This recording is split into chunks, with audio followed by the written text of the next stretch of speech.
भैया उस मोटरसाइकिल के पीछे जाओ प्लीज, जाओ। रेलवे स्टेशन नहीं जाना? नहीं, उससे कुछ जरूरी बात करनी है। चलो चलो।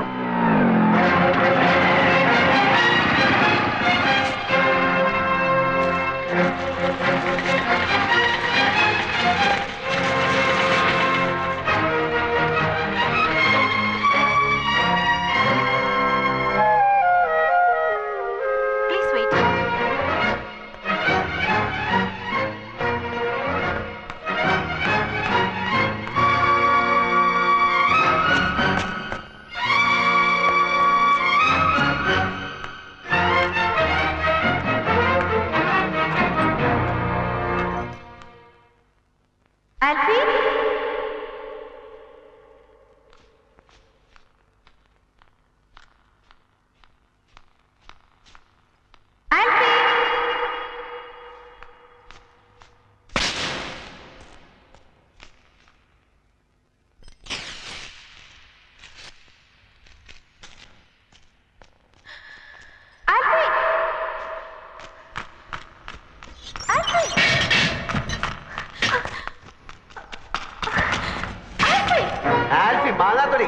ഞാൻ ആരാണ്, എവിടാണ് താമസം, എന്താ പണി, ഇതെല്ലാം കണ്ടുപിടിക്കാനല്ലേ നീ കൂടെ നടക്കുന്നത്? എനിക്കൊരു പുല്ലും കേൾക്കണം.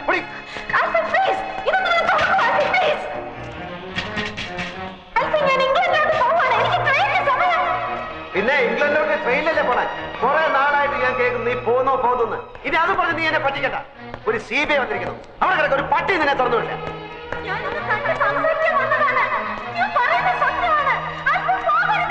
നിന്നോട് ഞാൻ പല പ്രാവശ്യം പറഞ്ഞ എന്നോട് കളിക്കരുതെന്ന്. എന്റെ കാര്യങ്ങളൊക്കെ ശരിയാവും, കുറെ ദിവസം എടുക്കും. അത് കഴിഞ്ഞിട്ട് നീ പുറത്തിറങ്ങിയാൽ മതി. അതുപോലെ തിന്നാനും കുടിക്കാനും ഉള്ളതൊക്കെ ഞാൻ ഇവിടെ എത്തിക്കാം. 100 കള്ളം പറഞ്ഞാൽ ഞാൻ ജീവിക്കുന്നത്. അതിനിടെ നീ എവിടാന്നൊരു കള്ളം കൂടെ ഞാൻ പറഞ്ഞോളാം.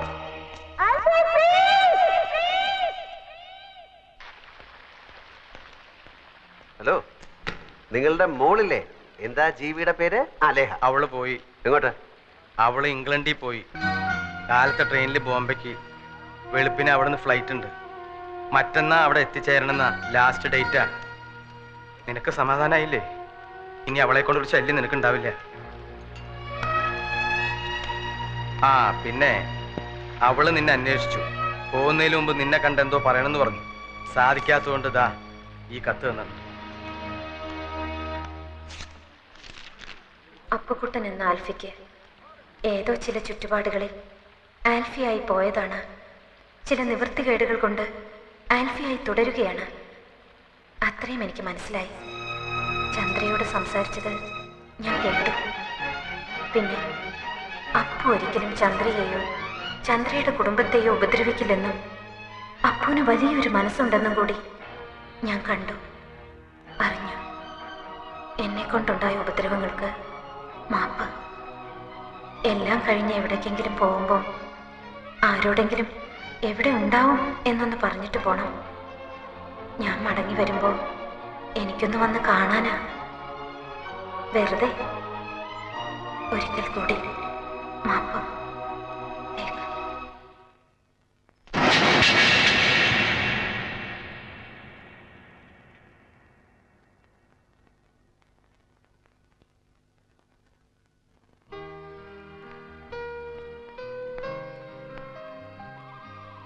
ലേഹയുടെ ഫ്ലൈറ്റ് ഇപ്പൊ പോയി കാണും അല്ലേ?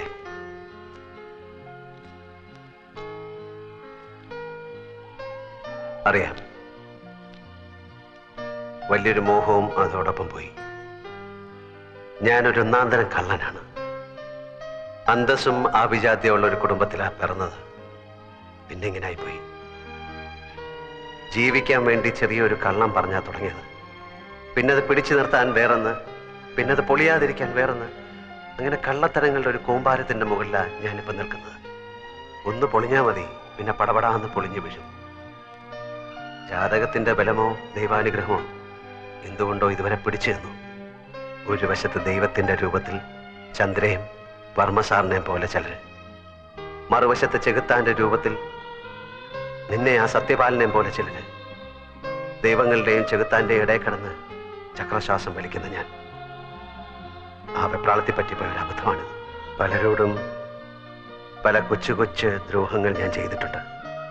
പക്ഷെ അതൊക്കെ ചെയ്തപ്പോഴെല്ലാം അതിനെല്ലാം എന്തെങ്കിലും ഒരു പരിഹാരം ചെയ്ത് പാപം കഴുകി കളയണമെന്ന് ഞാൻ വിചാരിച്ചിട്ടുണ്ട്. പക്ഷെ ഇത് എനിക്കൊന്നും ചെയ്യാൻ പറ്റില്ലല്ലോ. എങ്ങനെയാ ശിക്ഷിക്കേണ്ടതെന്ന് വെച്ചാൽ ശിക്ഷിക്കാം. ഞാൻ കൈയും കെട്ടി നിൽക്കേ ഉള്ളൂ.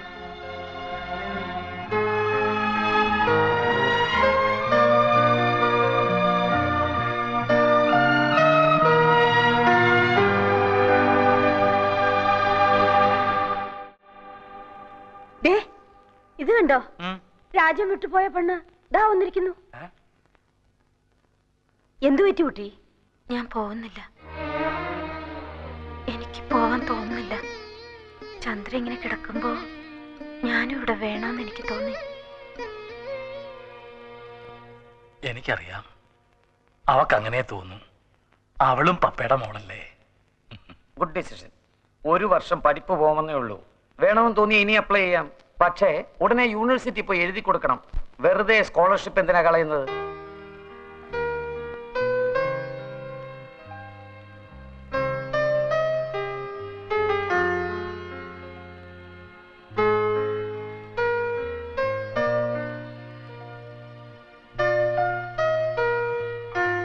എന്താ എന്നെ ശിക്ഷിക്കുന്നില്ലേ? ഉണ്ട്, ശിക്ഷിക്കണമെന്ന് തന്നെയാ എന്റെ തീരുമാനം. അതിനു മുമ്പ് എനിക്കറിയണം എന്തിനാ ഈ നാടകമൊക്കെയെന്ന്.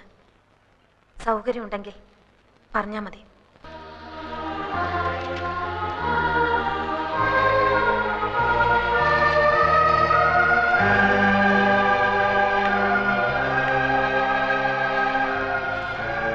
പുറത്ത് പോലീസ് നിൽക്കുന്നുണ്ട്.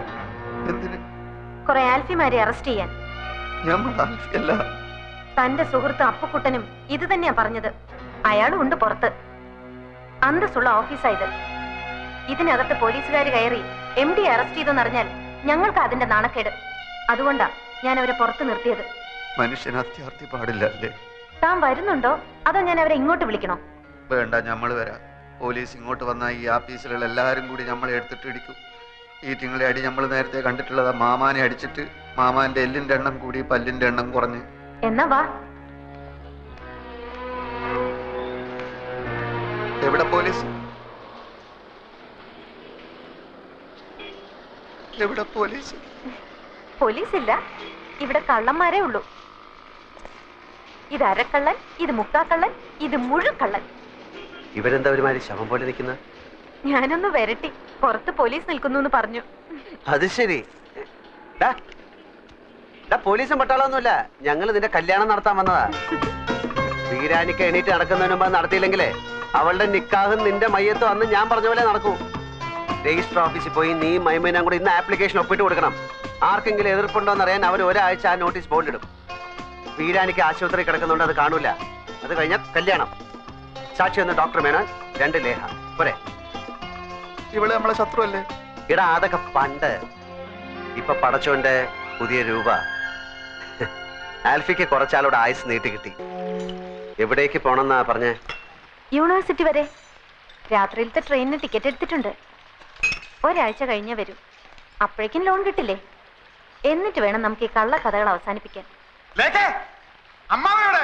ഇവിടില്ല, വീട്ടിലുണ്ട്. കൊടുക്കും. ഇത് കണ്ടോ? ഒറിജിനൽ ആൽഫിയും ചന്ദ്രൻ കൂടി വിവാഹം രജിസ്റ്റർ ചെയ്യാൻ അപ്ലൈ ചെയ്ത ആപ്ലിക്കേഷൻ ഫോമാ രജിസ്റ്റർ ഓഫീസിലെ കണ്ടെടുത്തതാ. ആൽഫിയുടെ ഒറിജിനൽ ഒപ്പ് ഇതിനകത്തുണ്ട്. ഈ ഒപ്പ് ഇവനിടണം, അല്ലെങ്കിൽ ഇവൻ ആൽഫിയല്ല. അതിതാ ഞാൻ പപ്പയുടെ കൈ കൊടുക്കാം. വേണ്ട വേണ്ട, ഞാൻ കൊടുത്തോളാം. നീയും ഈടെയായിട്ട് അവനോട് കൂടിയിട്ടുണ്ട്. ഗൂഢാലോചനക്കാരെ എല്ലാത്തിനും ഒരുമിച്ച് ഞാൻ അകത്താക്കും. ഞാനിത് അമ്മാവന്റെ കയ്യിൽ കൊടുക്കാൻ പോവുകയാണ്. നീ പോലീസിന് ഇരുവുള്ള തയ്യാറായിക്കോ. നോക്കി നിൽക്കാതെ ചെല്ല്.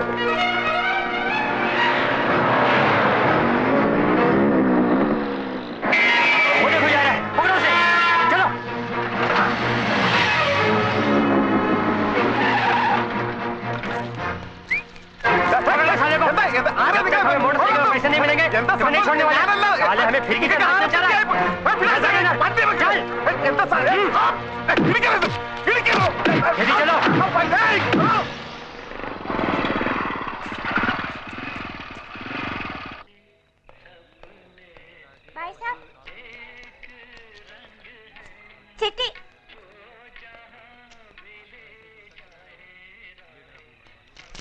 അച്ഛന്റെ വിചാരണ കഴിഞ്ഞു. 18-ാം തീയതിയാണ് വിധി. കേസ് തോറ്റുപോകും.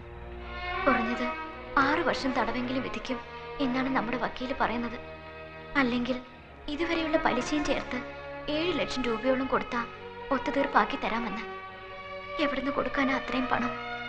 പാവം അച്ഛന്റെ ഇരിപ്പ് കണ്ടിട്ട് സഹിക്കുന്നില്ല. വല്ല കടുങ്കയും ചെയ്ത് കളയോന്ന എന്റെ പേടി. നമ്മൾ എന്താ ചെയ്യേട്ടാ?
വർമ്മ സാർ കുളിക്കുന്നോ? അതേന്ന് സത്യമാണ്. ചന്ദ്ര സംസാരിച്ചു. വേഗം വാ. എടോ, ചന്ദ്ര സംസാരിച്ചു. താൻ ആൽഫിയെ പോയി വേഗം വിളിച്ചോണ്ടോ. അവൾ എല്ലാരും തിരിച്ചറിയുന്നുണ്ടോന്ന് എനിക്കറിയണം. ചെല്ലേ.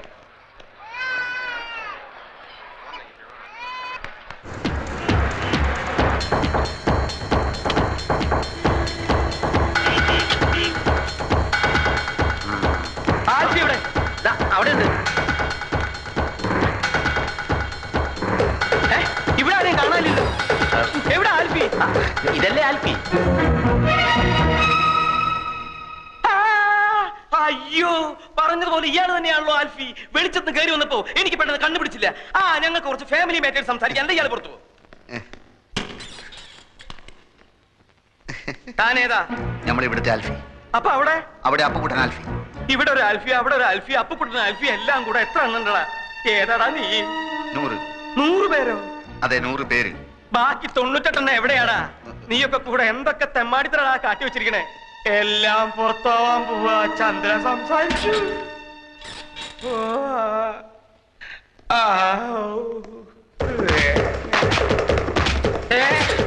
നിന്നെ ഞാൻ വിടില്ല.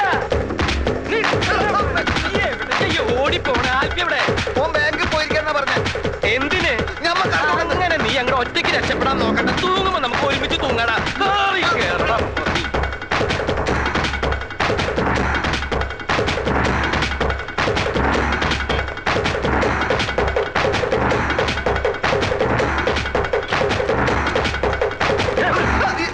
ഞാനാ ചതിച്ചപ്പുകുട്ട എല്ലാം താറുമാറാവും പോകുന്നു. എന്ത് പറ്റി? ചന്ദ്രകുഞ്ഞ് സംസാരിച്ചു. ഇനി എന്ത് ചെയ്യും? ആറ്റമ്മ ഒളിച്ചു വെച്ചിരുന്ന സ്ഥലം നിനക്കറിയോ? എന്തിനാ അവിടെ പോയി ഒളിക്കാൻ? അല്ല, അതിന്ന് ഒരെണ്ണെടുത്തിന്റെ പൊട്ടിച്ചാലേ ലോകം മുഴുവൻ അവസാനിക്കല്ലോ. എന്റെ ദൈവമേ, ഞാനിനി അങ്ങോട്ട് പോവും. നിങ്ങൾ കണ്ടാ സംസാരിക്കും? കണ്ടില്ല, കേട്ടു. ഒരുപക്ഷെ അന്ന് കൈ പൊക്കിയതുപോലെ ഒരു വാക്കോ മറ്റോ മിണ്ടിയതാണെങ്കിലോ? അങ്ങനെയാണെങ്കിൽ രക്ഷപ്പെട്ട്. ഏതായാലും പോയി നോക്കാം. ഞാൻ പുറത്തേക്കാം, നിങ്ങളകത്ത് പോയി നോക്ക്. സംഗതി കുഴപ്പമാണെങ്കിൽ ഞാൻ മുങ്ങും. എങ്ങോട്ട്? പാതാളത്തിലേക്ക്. ഒരു വഴി ഞാൻ കണ്ടുവച്ചിട്ടുണ്ട്.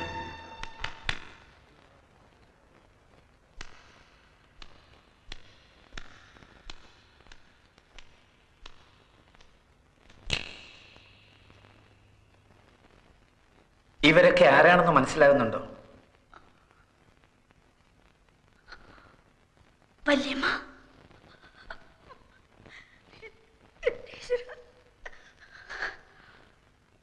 ശങ്കരമാവൻ,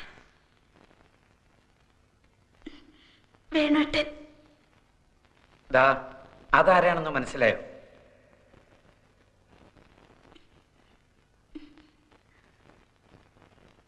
ഇരവി അങ്കിൾ. വർമ്മങ്ങളും ആൽഫൊക്കെ ഇപ്പൊ വരും.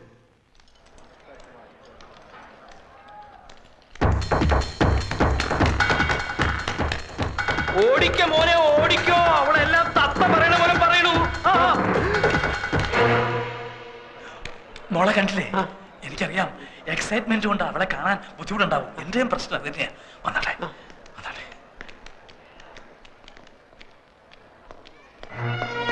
എന്റെ ഈശ്വര, കുളിച്ചോണ്ട് നിൽക്കുമ്പോഴാ ഞാൻ വിവരം അറിഞ്ഞത്. കുളി തുടരണോ നിർത്തണോ എന്താ വേണ്ടെന്ന് അറിയാൻ വയ്യാത്ത ഒരവസ്ഥ. ശബ്ദത്തിന്റെ ഉച്ചസ്ഥായി മൗനം എന്ന് പറഞ്ഞതുപോലെ സന്തോഷത്തിന്റെ പാരമ്യത്തിൽ കണ്ണീര് വരും. ചിലപ്പോ ഹൃദയസ്തംഭനം വരെ ഉണ്ടാവാം. എന്റെ പ്രാർത്ഥന ഈശ്വരൻ കേട്ടു. അല്ല, നമ്മുടെ പ്രാർത്ഥന ഈശ്വരൻ കേട്ടു.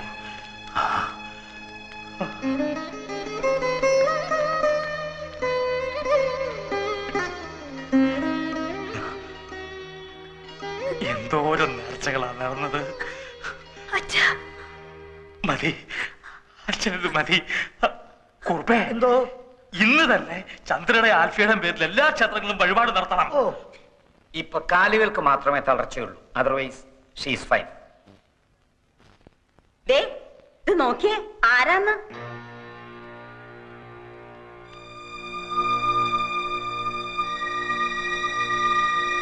ആരാ?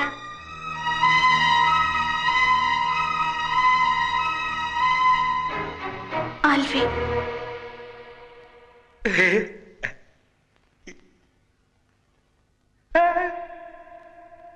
ഇനി നമുക്കെല്ലാവർക്കും പുറത്തേക്കൊന്ന് ഇറങ്ങിക്കൊടുക്കാം. ഒരു 5 മിനിറ്റ് ആൽഫിക്കും ചന്ദ്രയ്ക്കും മാത്രമായിട്ട്. Of course. പാടോ.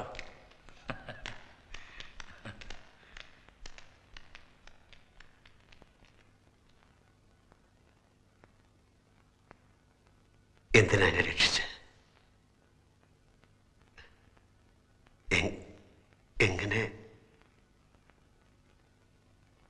എങ്ങനെ നന്ദി പറയണമെന്ന് എനിക്കറിയില്ല. കട്ടിട്ട് കടന്നു കളയാൻ വേണ്ടിയൊന്നുമല്ല, അച്ഛനെ രക്ഷിക്കാൻ വേറെ വഴിയില്ലാത്തതുകൊണ്ട് ചെയ്തു പോയതാണ്. എനിക്ക് എല്ലാറ്റിനും എനിക്ക് മാപ്പ് തരണം. ആരോടും ഒന്നും പറയണ്ട. അപ്പു പോയി ആ പണം അയക്കൂ.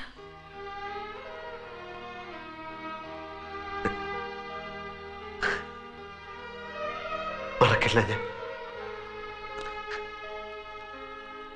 മരണം വരെ ഞാൻ മറക്കില്ല.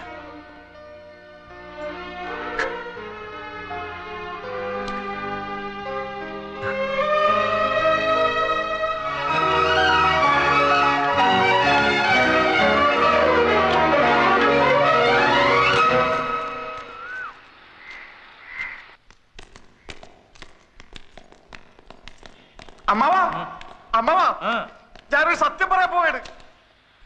നീ എവിടെ കുറച്ച് ദിവസം? അതൊക്കെ പിന്നെ പറയാം. ഞാനൊരു സത്യം പറയട്ടെ, ഞെട്ടരുത്. ആരോ നല്ലവണ്ണം പെരുമാറിയ പോലെ ഉണ്ടല്ലോ. ഞാനൊരു സത്യം പറയട്ടെ, ഞെട്ടരുത്. അയ്യോ, നിന്നെ ഈ നിലയിലാക്കിയതായിരുന്നു. അമ്മേ, ഞാനൊരു സത്യം പറയട്ടെ അമ്മേ. അയ്യോ, ഇതെന്ത് പറ്റി? ആരോട് പറയാതെ എങ്ങോട്ടാ പോയത്? എല്ലാരും കൂടി ചോദിച്ചോണ്ടിരുന്നു. ഞാനങ്ങനെ സത്യം എല്ലാരും മിണ്ടായിരിക്കേ. അവൻ പറയട്ടെ. പറ. ഞെട്ടരുത്. ഞെട്ടില്ല. പക്ഷെ ഞെട്ടും. ഞെട്ടില്ല എന്ന് പറഞ്ഞില്ലേ? ആ ഞെട്ടി ഞെട്ടി. ഇവിടെ ആൽഫി എന്ന് പറഞ്ഞു നടക്കുന്നവൻ ആൽഫിയല്ല, അപ്പക്കുട്ടനാണ്. കുറ്റിപ്പുറത്ത് ഗോവിന്ദൻ നായരുടെ മകൻ ചേരിൽ അപ്പക്കുട്ടൻ നായർ. തെളിവ് തരാം. അപ്പക്കുട്ടന്റെ പെങ്ങൾ സൗദാമിനി, അളിയൻ രവീന്ദ്രൻ നായർ. ഞെട്ടി, എല്ലാവരും ഞെട്ടി. ഞാൻ ഞെട്ടരുന്ന്. ഇതാണോ ഇത്ര വലിയ സത്യം? എന്നാൽ ഞാനൊരു സത്യം പറയാം. അപ്പക്കുട്ടൻ തന്നെയാണ് ആൽഫി.